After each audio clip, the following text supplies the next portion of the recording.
দেখো শুধু নয়, তার সঙ্গে সঙ্গে শাকিব খান এবং কোয়েল মল্লিকের জুটি কি ফিরবে? প্রথমবারের জন্য শাকিব খান কোয়েল মল্লিক একসাথে কাজ করবে। বন্ধুরা, সিনেবাস 22 ঘন্টা আগে এরকম একটা পোস্ট করে, যেখানে কোয়েল মল্লিককে মিডলে রেখে শাকিব খান এবং দেবদাকে সাইডে রেখে এরকম একটা পোস্ট হয়, এরকম একটা খবর তৈরি হয়। আমি জাস্ট এই খবরটাকেই পড়বো এবং আমি সেটাকে নিয়ে সেলিব্রেট করারই চেষ্টা করবো, কারণ এই দুটো মানুষ আমার খুব প্রিয় এবং জিদ্দা তথা এই তিনটে মানুষই আমার কাছে খুব প্রিয়, কারণ এই তিনটে মানুষ আমাদের রত্ন, আমাদের বাংলা ভাষার ছবির রত্ন।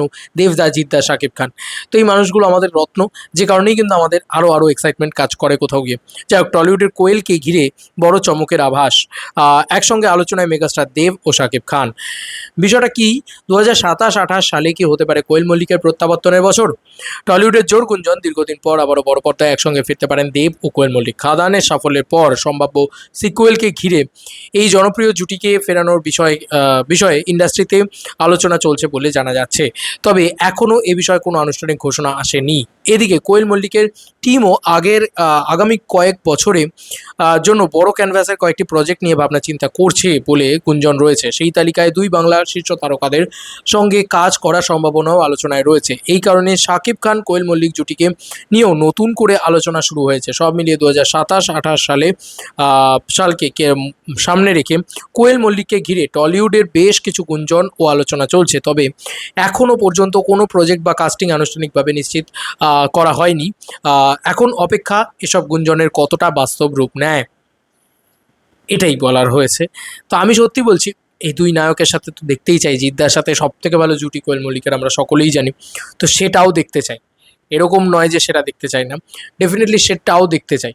বাট এই দুজন নায়কের সাথেও কোয়েল মল্লিককে দেখতে চাই। দেবদার সাথে তো অলমোস্ট 99% কনফার্ম হয়ে রয়েছে খাদান 2, সেটা কিন্তু হবেই হবে, কোথাও গিয়ে বলাই চলে। তো শাকিব খানের সাথে আমি কোয়েল মল্লিককে দেখতে চাই, বিকজ আমি কোনোদিন কোয়েল মল্লিককে শাকিব খানের সাথে দেখিনি। তো এটা যদি হয়, আর এই আপডেটটা কি এরকমভাবে টুইকিং করা যায় যে দেব আর শাকিব খান একসাথে রয়েছেন একটা ছবিতে, মাঝখানে middle lead heroine Koel Mallick, এরকম যদি হয়, সত্যি এগুলো বোধহয় ইউটিউবাররা ঘরে বসে ভাবে, এগুলো ইন্ডাস্ট্রি ভাবতে পারে না, এগুলো দুই বাংলার কেউই ভাবতে পারেন না। আমি জানি না, যদি ভাবতে পারতেন তাহলে হয়তো আমরা খুব শীঘ্রই 100 কোটিতে ছুঁয়ে যেতাম। আমরা 100 কোটি ছুঁতেই পারি না, শুধুমাত্র আমাদের ভিশনের অভাব। আমরা আমাদের নায়ক নায়িকাদের ঠিকভাবে ইউজ করতে পারি না। আমার কখনো মনে হয় না যে শাকিব খান, দেবদা বা জিদ্দা কোনো অংশে আল্লু অর্জুন, এনটিআর, রামচরণ বা এ ধরনের বড় বড় আর্টিস্ট যারা রয়েছেন তাদের থেকে কম, বা কোথাও আমাদের বুম্বাদা, চিরঞ্জীবী বা রজনীকান্তের থেকে কম। না না না, এরা সকলেই আমাদের জেম, আমাদের রত্ন, কিন্তু আমরা ইউজ করতে পারি না।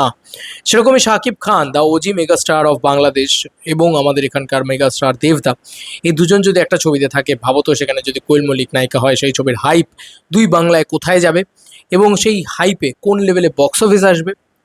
100 কোটি তো ছেড়ে দেয়, 200 কোটি সম্ভব। তো যাই হোক, সেটা না হয় অন্য প্রসঙ্গ। তবে শাকিব খানের সাথে একটা সোলো ছবি কোয়েল মল্লিক যদি করেন, এবং সেরকম গুঞ্জনও রয়েছে, এরকমটাই তো আপডেটস বলছে, সিনেবলস বলছে। তো সেটা আনন্দ লাগছে ভেবে, যে দেখা যাক যে নিশ্চিত হয় কিনা। এখন অব্দি নিশ্চিত তো কিছুই নয়, যে কারণেই বলা হচ্ছে। কোয়েল মল্লিক খুবই খুবই চুজ করে করে সিনেমা করেন, সেই কারণেই প্রবলেমটা।